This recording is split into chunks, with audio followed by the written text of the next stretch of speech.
নমস্কার, বেঙ্গলি জাংশনের একটা নতুন ভিডিও আপনাদের স্বাগত জানাচ্ছি। আমি তীর্থ। আজকে আমি বলতে চলেছি স্বাস্থ্যসাথীর ফর্মের ব্যাপারে। এই ফর্মটা আপনি আমার ডেসক্রিপশন আর বংশের লিঙ্ক থেকে ডাউনলোড করে নেবেন পিডিএফ সমেত। এখানে প্রপার যে নোটিফিকেশানটা রাজ্য সরকার থেকে জারি করেছে সেটা পুরো প্রপারভাবে দেওয়া রয়েছে এবং তার সাথে ফর্মটা আমি এই ভিডিওয়ে দেখিয়ে দেবো কীভাবে ফর্মটা ফিল আপ করতে হবে এবং সম্পূর্ণ পদ্ধতি আপনাদের বলে দেবো। যদি আপনাদের কোনো অসুবিধা হয় তাহলে দুয়ারে সরকারের যে ক্যাম্পগুলো আপনাদের পাড়ায় পাড়ায় করা হচ্ছে সেখানে গিয়ে আপনি জানতে পারেন, আর ফর্মগুলো ওখানে জমা দিতে হচ্ছে। তো বন্ধুরা, বেশি দেরি না করে ভিডিওটা করব তার আগে একটাই কথা বলবো, প্লিজ চ্যানেলটা সাবস্ক্রাইব করতে ভুলবেন না এবং এই ভিডিওটা বন্ধুদের মধ্যে শেয়ার করে দেবেন। তো চলে আসি ফার্স্টে ফর্মটার উপরে। ফর্মটা হচ্ছে এই দেখতে পাচ্ছেন, এটা জুম করে দেখাই ফর্মটা, বেশি জুম হয়ে গেল। এই দেখতে পাচ্ছেন স্বাস্থ্যসাথী উপরে লেখা রয়েছে স্বাস্থ্যসাথী, স্বাস্থ্য ও পরিবার কল্যাণ দপ্তর, পশ্চিমবঙ্গ সরকার। এখানে কোথায় এদের অ্যাড্রেস, এটা রয়েছে স্বাস্থ্যসাথী ভবন, স্বাস্থ্যসাথী ভবন। এখানে সেক্টর 5 সল্টলেক বিধাননগর সব দেওয়া রয়েছে। এটা হচ্ছে ফর্ম বি, এটা ফর্ম বি এর জন্য করতে হবে। ফার্স্টে দেখুন ডিস্ট্রিক্ট, আপনি কোন ডিস্ট্রিক্টে বসবাস করেন সেটা দেবেন। যেরকম আমি হাওড়ায় থেকে, তাই হাওড়া। মিউনিসিপ্যালিটি হচ্ছে আমার হাওড়া মিউনিসিপ্যালিটি, সেটা দেবো। আমরা পঞ্চায়েত এরিয়ার মধ্যে পড়ি না, তাই পঞ্চায়েতটা কিছু দেবো না। ওয়ার্ডে এখানে আমার ওয়ার্ড আমি বসিয়ে দেবো। তারপরে আছে রেসিডেন্সিয়াল অ্যাড্রেস। এখানে অ্যাড্রেস কিন্তু যদি আপনাদের বাড়ির নাম্বার দেওয়া থাকে তাহলে বাড়ির নাম্বারটা ভালো করে বসিয়ে দেবেন। বাড়ির নাম্বারটা যে আপনার হয়তো অনেকের বাড়িতে, যাতে আপনারা দেখবেন যদি বাড়ির নাম্বার না জানে, আপনাদের বাড়িতে যে ট্যাক্সের বিল গেছে সেখানে দেখবেন আপনার বাড়ির নাম্বার কিন্তু উল্লেখ করা আছে, সেই নাম্বারটাই আপনি এখানে বসিয়ে দেবেন সবার আপনার ভালোর জন্য। এরপরে দেখুন এখানে অ্যাপ্লিকেশান নাম্বার, এখানে কিন্তু আপনি কিছু বসাবেন না, এখানে এটা ওই যেই ক্যাম্পে জমা দেবেন এখানে camp name, serial number, date, ওনারা এগুলো সব কিছু বসিয়ে দেবে, আপনি কিচ্ছু করেন। এরপরে আসবে মাইনরিটি স্ট্যাটাস, যদি আপনি মাইনরিটি ক্যাটাগরির মধ্যে হয় তাহলে ইয়েস দেবে, না হলে নো। কাস্ট যদি এসসি এসটি ওবিসি হয় তাহলে।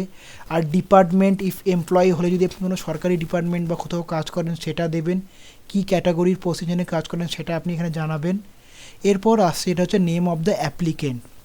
এখানে অনেকেই কী করছে, বাড়ির কর্তার নাম দিচ্ছে না, এখানে আপনারা বাড়ির কর্তার নাম দেবেন, এখানে বাড়ির কর্ত্রীর নাম, মানে মাননীয় মুখ্যমন্ত্রী বলেছেন যে এখানে এবার থেকে কিন্তু ফ্যামিলির যে হেড কিন্তু একজন মহিলা হবে এই স্বাস্থ্যসাথী কার্ডের ক্ষেত্রে। সেক্ষেত্রে যদি ধরুন আপনার বাড়িতে আপনার মা বা ঠাকুমা, দিদিমা যেই থাকে তার নাম দেবেন, বা যাদের কেউ নেই বা যাদের তাহলে তিনি তার বউয়ের নাম দিয়ে দেবেন। এই দিয়ে জিনিসটা করে ফিল আপ করবেন, কিন্তু মহিলার নাম দরকার। এখানে সেই মহিলার নাম বসাবেন এবং বাড়ির কর্ত্রীর নাম বসাবেন এবং তার পিতার নাম এখানে বসিয়ে দেবেন। এখানে অফিস নেম অ্যান্ড অ্যাড্রেস, এখানে কিচ্ছু করবেন না। যদি if applicant or member is employed, যদি এটা কিছু হয় আপনি রাখবেন, দরকার হলে কিছু করবেন না, আপনি ওদের ক্যাম্পে জিজ্ঞাসা করে নেবেন, দুবার কনফার্ম করার পরই এই জিনিসটা করবেন।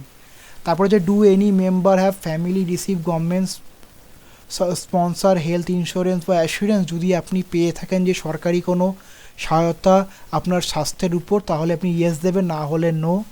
Do you any member family receive medical alliance from government, যদি পেয়ে থাকে কোনো মেম্বার তাহলে সেটা ইয়েস কিংবা নো বলে দেবেন। এরপর চলে আসলাম এটায়, দেখতে পাচ্ছেন একটা ফর্মের মধ্যে আপনারা 10 জনের নাম বসাতে পারবেন। সাধারণত 10 জনের মতন এত বড় হয় না, সবাই যে যার নিজের মতনই করবেন, একটা ফর্মের মধ্যে করবেন না। ধরুন আপনারা জয়েন্ট ফ্যামিলি আছেন তাহলে দুটো ফর্ম করবেন, কেন একবারে 10 জনের নাম দেবেন না। কারণ সাধারণত আমরা এখানে জানি যে স্বামী স্ত্রী আর শ্বশুর শাশুড়ি এরকম 4-5 জনের বেশি সংসার এখন দেখা যায় না, তো এইটা হচ্ছে ব্যাপার। এখানে ফার্স্টে মেম্বারের কিন্তু নাম লিখবেন, বাড়ির কর্ত্রী এই যে যেখানটায় আপনি নেম অফ দ্য অ্যাপ্লিকেন্ট তার নাম লিখবেন, তার সেক্স অবশ্যই ফিমেল হবে, তারপরে তার বয়স দেবেন, তারপরে ওনার মোবাইল নাম্বার, খাদ্য সাথী কার্ড মানে হচ্ছে আপনার রেশন কার্ডের নাম্বার এবং আধার কার্ড দিয়ে দেবেন যদি থাকে, দেখুন ইফ এনি বলা রয়েছে। তারপরে বাকি সদস্যের নাম দেবেন, সেক্স, এজ এবং রিলেশন মানে হচ্ছে বাড়ির কর্ত্রীর সঙ্গে ধরুন এখানে আপনি আপনার মায়ের নাম দিলে, তারপর আপনি আপনার বাবার নাম দিলেন, তাহলে লিখবেন যে হাজব্যান্ড, আর তারপরে যদি আপনার নাম দেয় তাহলে সন কি ডটার যেটা হবে সেটা দেবেন। তারপরে আপনার mobile number, ration card number, Aadhaar number জমা দিয়ে দেবেন। দিয়ে দেওয়ার পরে দেখতে পাচ্ছেন এখানে আপনার যে বাড়ির হেড তার সিগনেচার হবে। এখানে দেখুন ভেরিফাই অফিসার এখানে সিগনেচার করবে, করে নেম লিখে ওনার নাম লিখে উনি সাইন করে স্ট্যাম্প করে দেবেন। উপরোক্ত তথ্য সত্য বা এখানে দেখছেন এর জন্য ফর্ম দাখিল করিনি, এখানে লেখা রয়েছে। আর যদি কিছু জানতে হয় আপনি করবেন। আর এর সাথে আপনাকে আপনার রেশন কার্ডের জেরক্স এবং আধার কার্ডের জেরক্স জমা দিতে হবে।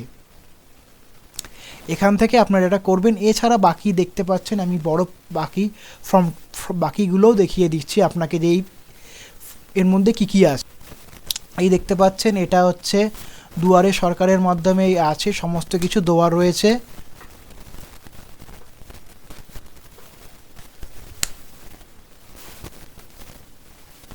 সমস্ত এখানে নোটিশ দেখে কীভাবে ফিল আপ করতে হবে, কোথায় ফোন করতে যদি কিছু হয় আপনার কোথায় ফোন করতে হবে। দেখতে পাচ্ছেন এখানে এটা বলে যখন আপনার খাদ্য সাথীটা রেডি হয়ে যাবে, যে আপনার ইউআরএন নাম্বারটা আপনি যেই ফোন নাম্বারটায় দেবেন সেখানে আপনার চলে যাবে, ওটা চলে যাবে। তারপরে ওই ওয়ার্ডের মাধ্যমে আপনার ইউআরএন নাম্বারটা তৈরি হয়ে যাবে। এছাড়া বাকি যত ডিটেলস আছে, এটা 13 পাতার ফর্ম। এই ফর্মটা আমার পুরো মানে এই পিডিএফটা পুরো আমার ডেসক্রিপশানে দেওয়া থাকবে, ওখান থেকে আপনারা সব কিছু দেখে নিতে পারবেন। এই হচ্ছে ফর্মের উপরে যা আছে বললাম, তা আপনারা বাকি জিনিসটা পড়ে নেবেন। যদি আমার কোনো বলতে কোনো ভুল হয়ে থাকে তো আমাকে বলে দেবেন, আমি সেটা শুধরে নেবো, সেটা আমি দেখে নেবো। যদি কোনো অসুবিধা হয় সেটাও আমাকে বলবেন, সেটা আমি আপনাদের যতটা পারবো সাহায্য করে দেবো। তো বন্ধুরা ভালো থাকবেন, সুস্থ থাকবেন।